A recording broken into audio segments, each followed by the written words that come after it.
राज्यामध्ये गेले काही दिवस मोठ्या प्रमाणात अतिवृष्टी चाललेली आहे।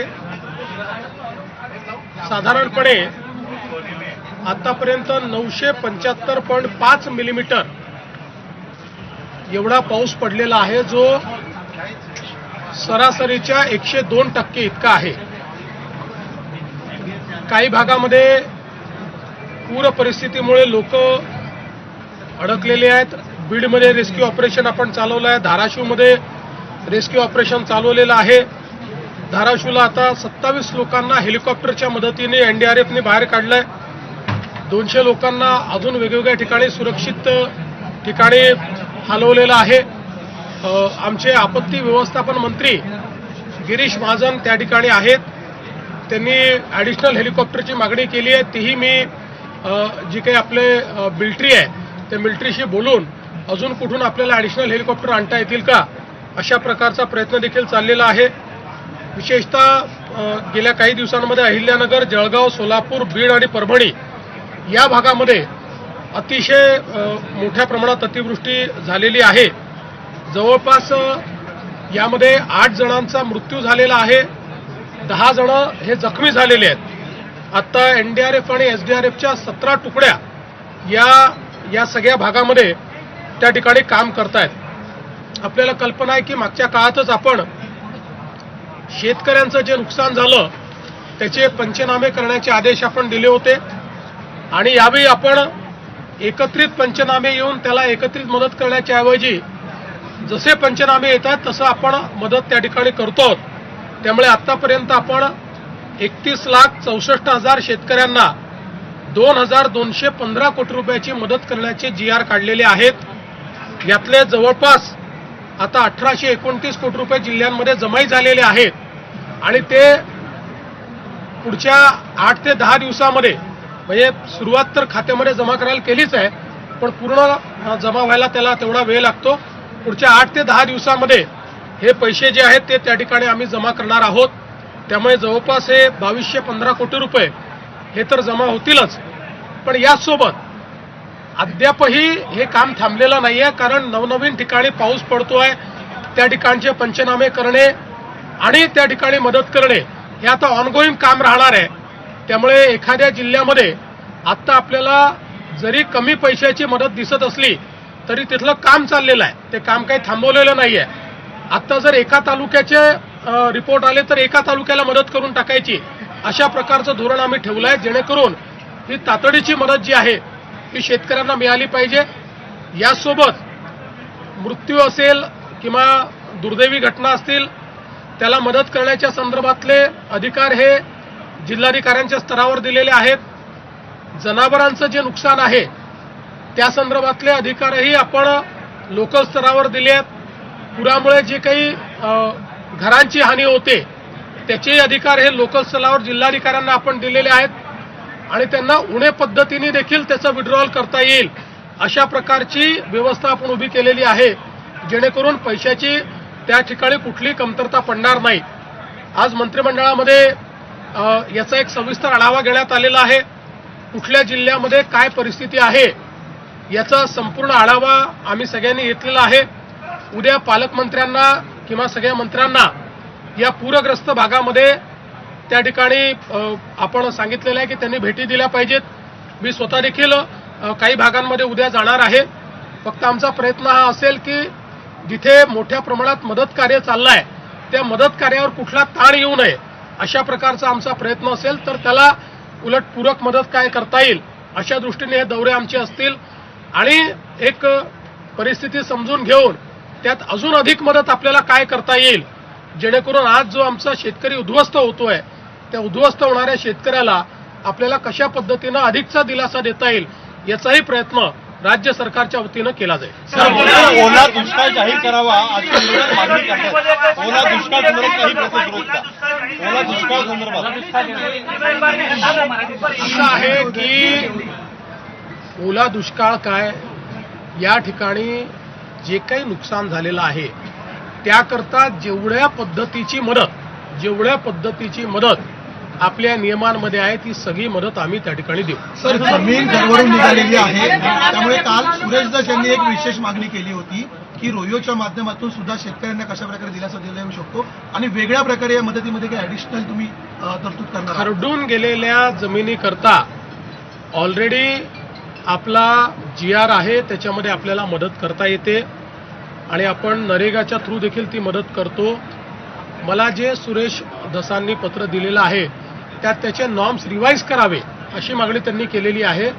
शासन त्याच्यावर सकारात्मक विचार करत आहे. केंद्राकडे मदतीचा प्रस्ताव पाठवण्यात आला आहे. केंद्राकडून काय मदत अपेक्षित आहे? बघा, केंद्राची मदत याला वेळ लागतो, कारण सगळं असेसमेंट करून एकच प्रस्ताव हा केंद्राकडे जातो आणि त्यानंतर केंद्र त्या संदर्भात मदत करतो. पण आपल्याला माहिती आहे की NDRFच्या अंतर्गत केंद्र सरकारने आपल्याला ॲडव्हान्समध्ये पैसे दिलेले असतात, त्यामुळे ते पैसे आपण खर्च करतो आणि आपले पैसे गरज पडली तर आपण त्या ठिकाणी जे काही पैसे लागतील ते देतो आणि त्यानंतर नियमाने केंद्र सरकार आपल्याला मदत करत असते. त्यामुळे केंद्र सरकारची मदत निश्चित घेऊ, ती मदतही मिळेल, पण त्याकरता राज्य सरकार थांबणार नाही. आपल्या शेतकऱ्यांना तातडीची जी काही मदत याच्यामध्ये करता येईल ती सगळी आम्ही करू.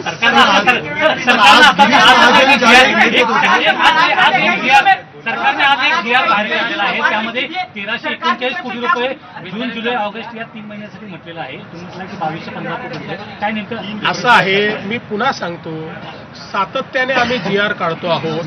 एक सिंगल GR नाही आहे, वेगवेगळे GR निघालेले आहेत.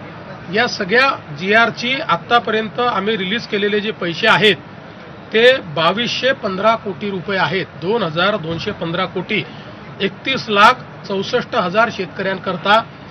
यातले जे खालपर्यंत पोहोचलेले आहेत ते 1829 कोटी पोहोचले आहेत, उरलेले 1-2 दिवसात पोहोचतील. याचं वाटप सुरू झाल्यानंतरही त्याला पूर्ण होण्याकरता 10 ते 12 दिवस लागतात. सर, आज काही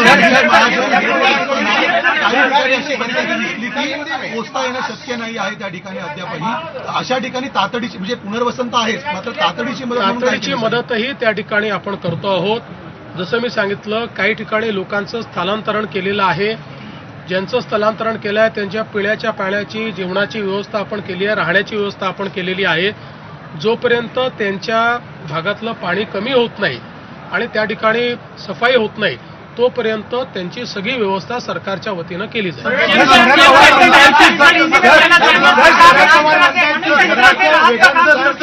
शरद पवारांचं म्हणणं आहे जनावरांचं मोठ्या प्रमाणामध्ये नुकसान झालेलं आहे, घरांचं नुकसान आहे, शेतीचं वेगळं नुकसान आहे. अशा वेगवेगळ्या पद्धतीचं वेगवेगळं नुकसान भरपाई देण्यात यावी असं म्हणणं. ते बरोबर आहे, त्यांचं म्हणणं कुठेही चूक नाही. वेगवेगळीच नुकसान भरपाई आपण देतो. म्हणून मी सांगितलं की आपण ऑलरेडी सगळ्या कलेक्टरांना घराच्या नुकसानीबद्दल त्या ठिकाणी अधिकार दिलेले आहेत, जनावराच्या नुकसानीबद्दल अधिकार दिलेले आहेत. त्याचा स्टँडिंग ऑर्डर आपण काढलेला आहे. त्यामुळे तसं असेसमेंट घेऊन जिथे घर पूर्णपणे गेलं असेल त्याला किती पैसे द्यायचे, पार्शली गेलं असेल तर किती द्यायचे, जनावर वाहून गेलं असेल तर आपण किती द्यायचे. त्यातही आता पूर्वी आपण असं म्हणायचो की ते पोस्टमॉर्टमचा रिपोर्ट वगैरे पाहिजे, पण वाहून गेलेल्या जनावराचा पोस्टमॉर्टमचा रिपोर्ट मिळत नाही. त्यामुळे ते जनावराच्या संदर्भात आपण त्यांनी लसीकरण केलं असेल तर लसीकरणाची पावती त्यांच्याकडे असेल त्याला आपण प्रमाण मानू. काही ठिकाणी ग्रामसभेने किंवा सरपंचांनी किंवा जो ग्रामसेवक आहे त्यांनी सगळ्यांनी मिळून जर सर्टिफाय केलं की याच्याकडे जनावरं होती आणि ही वाहून गेलेली आहेत तर ते देखील आपण मान्य करू. अशा सगळ्या प्रकारच्या शिथिलता आपण आणतो. त्यामुळे घरांकरता, जनावरांकरता आणि शेतीकरता वेगवेगळ्या प्रकारची नुकसान भरपाई देण्यात येणार. या पुरामुळे अनेकांना संसार जो आहे तो ओळख आहे. त्यांना खाण्यापिण्याची व्यवस्था नवरात्रोत्सव मंडळाचे संसार उघड्यावर पडलेले आहेत. त्यांना खाण्यापिण्यापासून तर अगदी त्यांच्या काही वस्तू लागत आहेत, त्याची काय आपण व्यवस्था करू? असं आहे की पूरग्रस्तांकरता ज्यांना आपल्याला स्थलांतरित करावं लागलं आहे त्यांच्याही करता आपण व्यवस्था केलेल्या आहेत. जे स्थलांतरित झाल्याने पण ज्यांच्या घरी नुकसान झालेलं आहे त्यांनाही आपण स्टँडिंग GR कडून मदत करतो. सुरू आहे, बऱ्याच वर्षानंतर असा पूर परिस्थिती महाराष्ट्रात उद्भवली आहे. गणेशोत्सव मंडळ असतील, नवरात्रोत्सव मंडळ असतील, सामाजिक संस्था असतील, त्यांना काय आवाहन कराल? कारण कोल्हापूरमध्ये आपण अशा प्रकारची मला असं वाटतं की शेवटी अशा परिस्थितीमध्ये समाजातल्या लोकांनी मदत करणं हे देखील महत्त्वाचं असतं, संस्थांनी मदत करणं देखील महत्त्वाचं असतं. त्यामुळे ज्याला जे शक्य आहे त्यांनी ती मदत केली पाहिजे. पण सरकार मात्र कुठेही मदतीमध्ये मागे राहणार नाही. उद्धव ठाकरे म्हणतात आहे, उद्धव ठाकरे म्हणतात की मराठवाड्याला सापत्य वागणूक दिली जाते. कुठलेही मंत्री असतील, मुख्यमंत्री असतील, ते अद्याप मराठवाड्याकडे फिरकले नाहीत. केंद्राकडून एक 10,000 कोटीची मदत दिली पाहिजे. पहिल्यांदा तर जवळजवळ सगळे पालकमंत्री आपापल्या क्षेत्रात जाऊन आले, मराठवाड्यात जाऊन आलेले आहेत आणि उद्या देखील जाणार आहेत. मी स्वतःही जाणार आहे. आता खरं म्हणजे मला याचं राजकीयकरण करायचं नाही, पण अशी मागणी उद्धवजींनी करणं हे किती हास्यास्पद आहे. कारण त्यांच्या काळामध्ये ज्यावेळेस अशा प्रकारची घटना झाली होती त्यावेळेस लाल कार्पेटवर काय झालं होतं मला आता त्याच्यात जायचं नाहीये. पण ठीक आहे, त्यांनी राजकारण करू नये अशी माझी अपेक्षा आहे. लोकांना अशा काळामध्ये राजकारण अपेक्षित नसतं. सगळ्यांनी मिळून लोकांना मदत केली पाहिजे. पण दुर्दैवाने आपल्या राज्यामध्ये काही पक्षांना प्रत्येक गोष्टीत राजकारण करायचं असतं. त्यामुळे मी त्यांच्या राजकारणाकडे लक्ष देणार नाही. यामध्ये जी काही मदत आहे ती आम्ही करू आणि केंद्र सरकारने मदत करेल. आज कैबिनेट की बैठक में महाराष्ट्र में जो बाढ़ की परिस्थिति तैयार हुई है इसके ऊपर विस्तार से चर्चा हुई. कुल मिलाकर अभी तक 975 मिलीमीटर की बारिश हुई है, जो एवरेज के 102%, सरासरी के 102% इतनी ये बारिश है. विशेष रूप से धाराशिव, अहिल्यानगर, जलगांव, सोलापुर, बीड़, परभणी, इसमें पिछले कुछ दिनों में बहुत ज़्यादा बारिश हुई है. धाराशिव में एनडीआरएफ की मदद से हेलीकॉप्टर से लोगों को बाहर निकाला गया है. कई लोगों को अलग अलग जगह पर उनके लिए रहने की व्यवस्था, खाने की व्यवस्था ही सरकार की ओर से की गई है. करीब एनडीआरएफ और एसडीआरएफ के 17 डिवीजन इसके रेस्क्यू ऑपरेशन में काम कर रहे हैं. इसके साथ साथ हमने ये तय किया है कि किसानों को तुरंत मुआवजा भी दिया जाए. उस दृष्टि से लगातार जो हम लोग रिपोर्ट आते हैं उस रिपोर्ट के ऊपर हम लोग उनके लिए जो हमारे स्टैंडिंग ऑर्डर्स है उसके अनुसार पैसा रिलीज कर रहे हैं. अभी तक राज्य सरकार ने 2,215 करोड़ रुपए के जीआर निकाले, ऑर्डर्स निकाले, जिससे 31,64,000 किसानों को फायदा होगा. इनमें से 1,829 करोड़ रुपए वितरित भी किया गया है. बचा हुआ भी 1-2 दिन में वितरित करेंगे. अगले 10 दिनों में किसानों के खातों में ये पैसा जाएगा. साथ साथ ये काम रुका नहीं है. जहां पर अभी भी बारिश हो रही है वहां के रिपोर्ट्स तैयार करना ये चल रहा है. तो साइमल्टेनियस काम चल रहा है. ये काम कहीं पर भी रुका नहीं है. अगर एक तालुका का भी रिपोर्ट आता है तो उस एक तालुके को भी हम लोग मदद दे रहे हैं. हमने कहीं पर भी उसमें रुकने का काम नहीं किया है. अभी हमारे सारे जो मंत्री हैं ये कल वापस एक बार ये बाढ़ पीड़ित इलाके में जाएंगे. मैं स्वयं भी जाने वाला हूं. हमारे उप मुख्यमंत्री महोदय भी जाने वाले हैं और हम लोग जितनी ज्यादा से ज्यादा मदद इसमें कर सकते हैं वो करने की कोशिश कर रहे हैं. सेंटर से किसी तरह की मदद, सर सेंटर से वेट ड्रॉट घोषित करने को लेकर अपोजिशन लगातार मांगता है. 50,000. देखिए, जिस प्रकार की कार्रवाई इस प्रकार की परिस्थिति में की जाती है, हिस्टोरिकली इस प्रकार की परिस्थितियों में जो निर्णय लिए गए वो सारे निर्णय हम ले रहे हैं और उससे आगे बढ़कर भी हम निर्णय लेंगे.